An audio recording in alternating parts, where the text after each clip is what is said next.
The Xbox handheld is a canary, and I think I've got it figured out.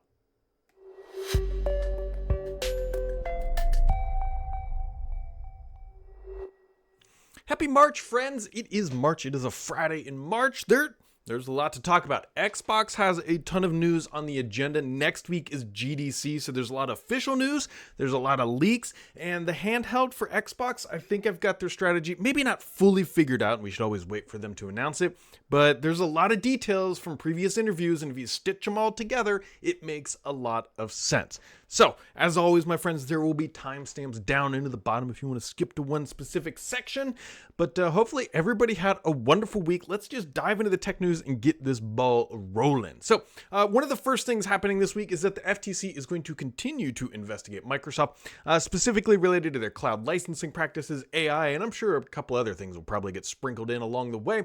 So it doesn't really matter that there was an administrative change, and Microsoft is still going on, or I should say the FTC is still going on with that. Now, GroupMe, which is something you probably haven't thought too much about, but Microsoft did after old yellering Skype. They're saying GroupMe, not yet, and they're bringing Copilot to GroupMe because apparently at least enough people use it, and or the cost to keep running that service is not enough to send it up to the great pearly gates in the sky. Now, other things that Microsoft is sending into the great pearly gates in the sky is the remote desktop app, not to be confused with the protocol and some of the tooling that's related to it. However, in the most Microsoft way ever, they're replacing it with an app called Windows. And it's called Windows, and that's how you'll use it. However, it is not fully baked yet. So if you run on-prem, connection support is not currently supported. You got to continue to use the old app until that happens. And so Microsoft will eventually transition everybody over to this new experience. But hey, the writing has been on the wall for a little bit. And now you can run Windows on your Windows if you really want a Windows within your Windows. So there you go. Other big thing news released this week, which is related to me, is we released the first beta of Fences 6. This is my career. This is what this was a lot of work. Anyways, we brought tabs and a whole bunch of other stuff. If you're on the video side, it's up here. There'll be links down in the descriptions below, but Fences 6 Beta 1 is now available.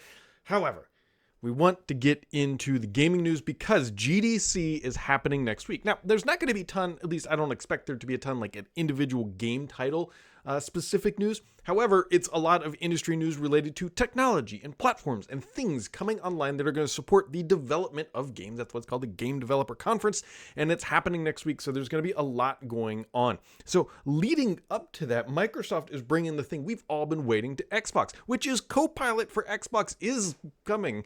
It's actually called Copilot for Gaming is the official name. Now, Microsoft is pitching this, first off, as a second screen device or companion device experience, at least at first, meaning AKA you got to stare at your phone to make this work.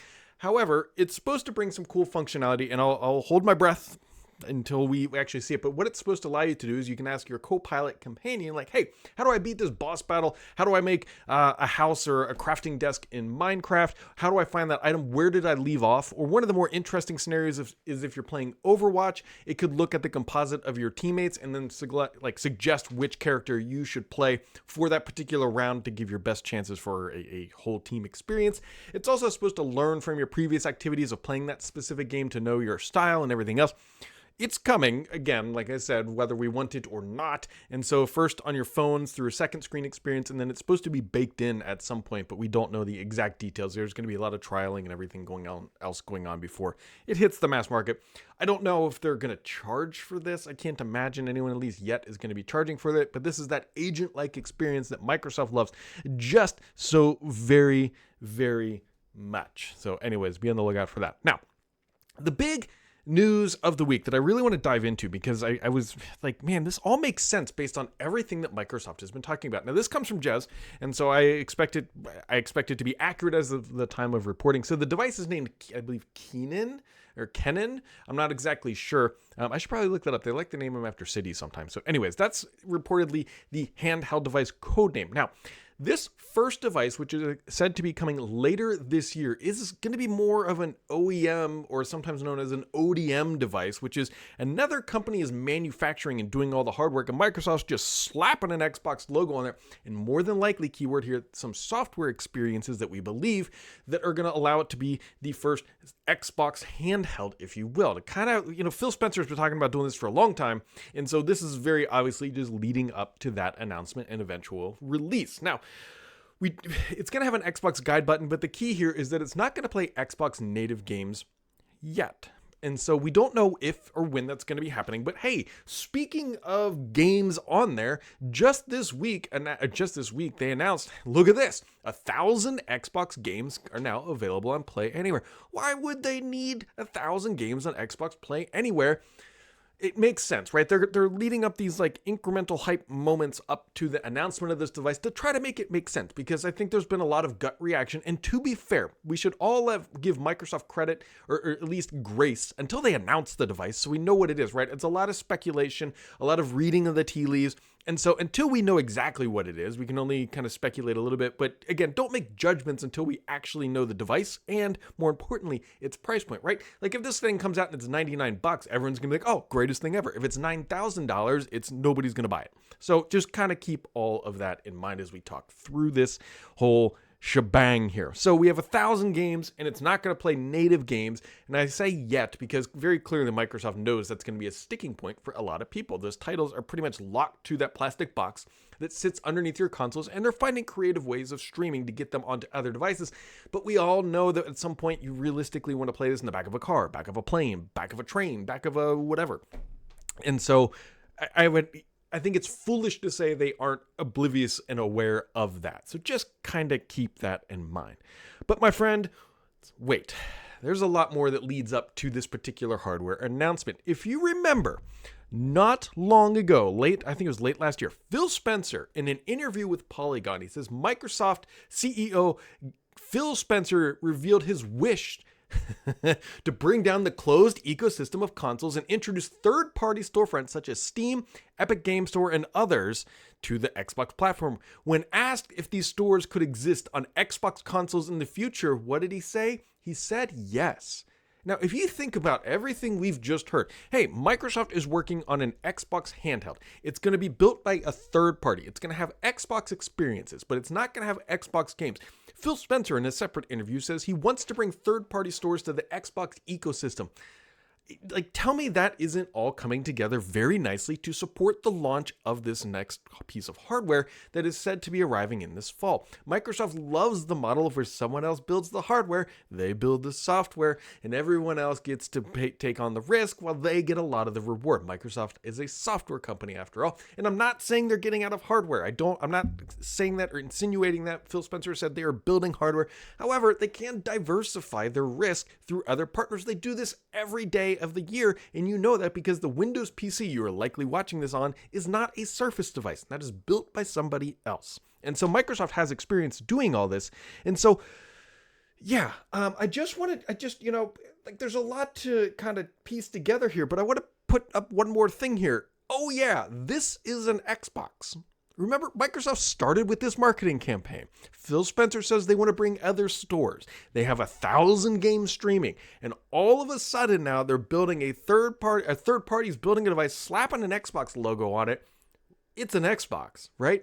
This is the stepped narrative. And I promise you, none of this is accidental. This is the Microsoft machine working its capacity and its timeliness to make all of this happen and make the experience less jarring. Can you imagine if they didn't have the This Is Xbox campaign? Can you imagine if Phil Spencer didn't go on that media tour and say such things? Can you imagine if they didn't have 1,000 games streaming and then all of a sudden they dropped this random piece of hardware with an Xbox button on it and like nothing else? Microsoft has been teeing this type of product up for a very long time. Now, the question many of you are probably sitting here and saying, is this a good idea? Here's what I realistically think. This thing is a canary in the coal mine, meaning it is leading the charge about how Microsoft is going to diversify their next-gen hardware, which according to Jez Corden is coming in 2027. Because how, Brad, you might say? Well, let's answer that question real easily. They have 1,000 games streaming. They have This Is an Xbox. They have other stores available. It all just kind of fits together that this device is going to be kind of sort of breaking the ice, if you will. And it's not a bet the farm sort of thing, right? If they did this with a box, if 2027 came around and they took this model and did it then, that would be disruptive. That would be very disruptive to the traditional Xbox experience. I fundamentally believe that. But by launching with a handheld that they've never released, they've never had an Xbox handheld. They've had streaming on handhelds, but they've never had an Xbox branded handheld. They can kind of tiptoe their way into this. There are going to be adaptive learning pains. There's going to be things that they pick up along the way that make the experience better. They're going to understand the software. They're going to understand the endpoints. Why do they need all that information? Because in 2 years, they're going to be launching a console that I bet is a very similar experience. Now, that console, I would almost assure you, will be able to play Xbox native games in whatever form or fashion on that device. It is all right there in front of us. Now, I think you'll be able to stream games, but I also think that they're going to be native. And so the handheld is a canary, my friends. It is not the be-all, end-all future of Xbox at all. It is Microsoft trying to learn. It's Microsoft testing the waters a little bit. Because think of it this way. If this Asus device or Lenovo or whoever else is making it, and it wouldn't surprise me if there's more than one, by the way, because Microsoft isn't going to pick favorites. They're going to pick their partners. If this all works out and it's a decent device and they learn a bunch of things, it's going to lessen the blow for then when the new hardware launches in 2027 that you can buy an Xbox made by Dell. You can buy an Xbox made by HP. By the way, everything is already in Xbox. So I'm a puzzle fitter, piecer, putter together. That is what I'm really trying to say here. Oops, wrong button. That's what I'm really trying to say here is that if you look at what Microsoft is quite literally saying, if you hear what the rumors are and you hear what they want to do, and we know how they feel about consoles and hardware, you can put together their strategy. It's evolving, right? This is ignoring the PlayStation stuff. That's a true, we just need some money, so we're going to ship games over there. But if you put all this together, I don't think it's a stretch to say this is how Microsoft is going to start tiptoeing into that market of what we believe that they're already going to do.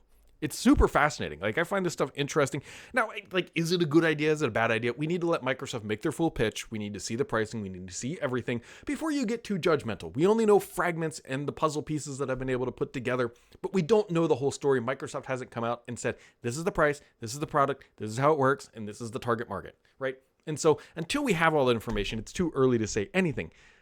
But it kind of leads into that next gen conversation. And so hopefully you guys all now understand what has been noodling in my brain here for a few days. So yeah, that's people. I got a bunch of questions like, you're going to do a video? It's like, I need to figure this out.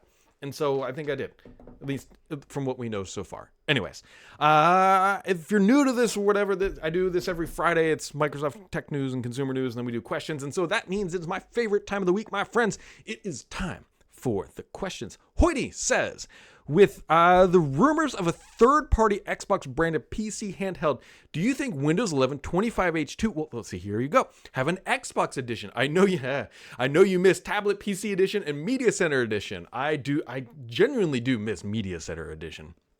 Tablet edition, maybe not so much, but Media Center will always have a soft spot in my heart.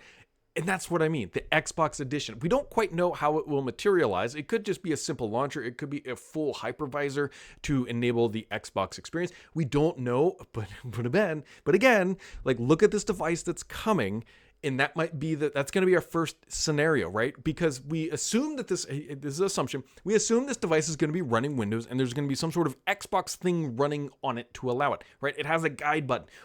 I'm going to immediately want to know, what is it running? Is that, when you press that guide button, is it dumping you into some hypervisor experience that is Xbox? Or is it truly just an Xbox app that opens with the full fidelity of the Xbox? I keep pointing over there because my Xbox is there. Well, actually, I got one over here too. But I typically play Xbox over on the big TV that's that way that you cannot see.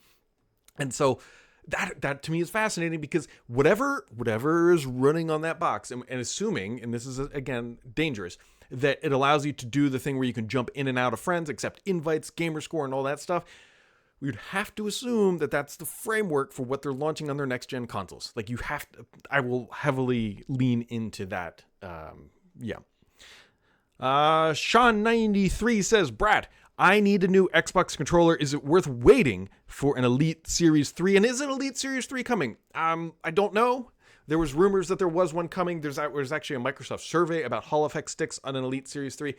The reality is, like, if you need an Xbox controller, go buy an Xbox controller. Because if you're always waiting, you'll always be waiting for the next thing, right? And because you might let's say you buy the Elite Series 3 this year, and assuming it does come out, and then all of a sudden you're like, well, should I just wait till I get the next Xbox? And the next Xbox comes out, you're like, well, I bet the Elite Series 4 is probably around the corner because it's going to include whatever features are shipping. And that control, like, see what I mean? If you need something today, buy it today.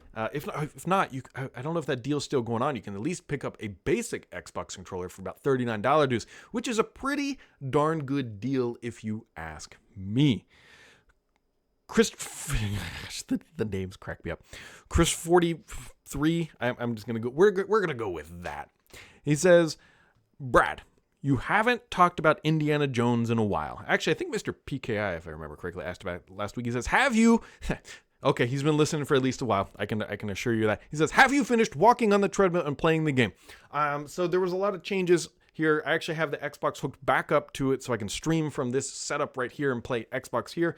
I'm not done with it yet. I got sucked into Prop Hunt. Like I can't break my addiction to Prop Hunt, which is in Call of Duty, and so I will finish it at some point, but not yet. The problem is the next thing I want to play. I will play Doom. Doom will be played. Doom will be slayed at the Doom. I will be waiting for Doom.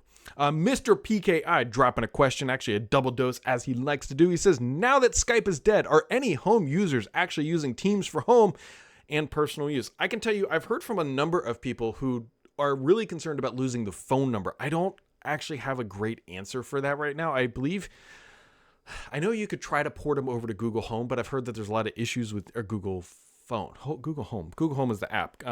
Google Voice. Although I've heard there's been a lot of issues trying to get numbers that way. So I don't have a great answer. And no, I don't think people are using Teams for home. The only time I use it is when I accidentally open it when I'm trying to open my work account.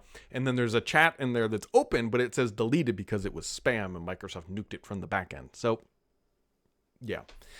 Yeah, there is that. And Mr. PKI with the ending question of the week. He says, everyone is wondering if there is an Xbox handheld actually coming this year and will it gain traction despite all the other handhelds that were offered by third parties never caught on previously, as they previously have all desired for Xbox Cloud games that they wanted. So the question is this, right? We know there's the ROG Ally, there's the Lenovo, there's several others of these devices. There's the Logitech G Cloud, which, by the way, I found the first person I'm aware of that follows me who uses one, and they love it, by the way. So, no shame on that thing. But do they make money, and are there enough of them out there? That's a wonderful question at the end of the day. Obviously, these the fact that there's multiple of them makes it seem like there's at least a market for them, I think, which I don't think is crazy to think about. The Steam Deck does pretty well from what we understand, and obviously the Switch and Switch 2 is going to do phenomenal. So there's at least a handheld market. The question is, can these traditional PC, like large screen companies, Steam, Windows PC gaming, and Xbox console TV gaming, make the adaptation to the handheld market, where Nintendo, while yes, they got their start on a big screen, realistically starting with like the Wii U, which we know how that went, really started, there's several generations into that mobile. And also, what am I saying? They have the whole DS handheld. They've had the Game Boy. I was thinking of the 64 at first, but yeah, they have tons of handhelds. So that's not really new for them, unlike what Xbox is trying to do.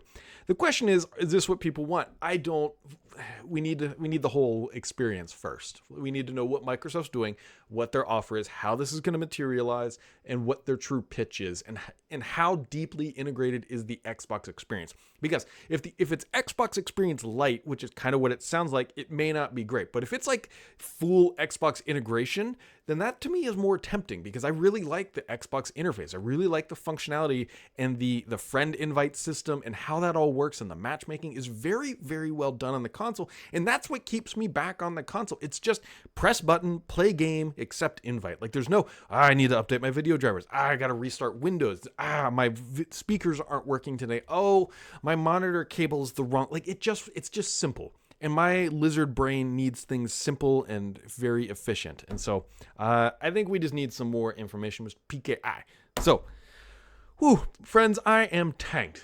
Software launch weeks for me on a professional side are there are a lot of long days leading up to that, and then you press the go button and hope everything works. And so far it does. Just a few very, very, very minor hiccups that we've been able to deal with, and onward and upward. So if you made it to this far, make sure to hit subscribe here, because only BS on this podcast is me.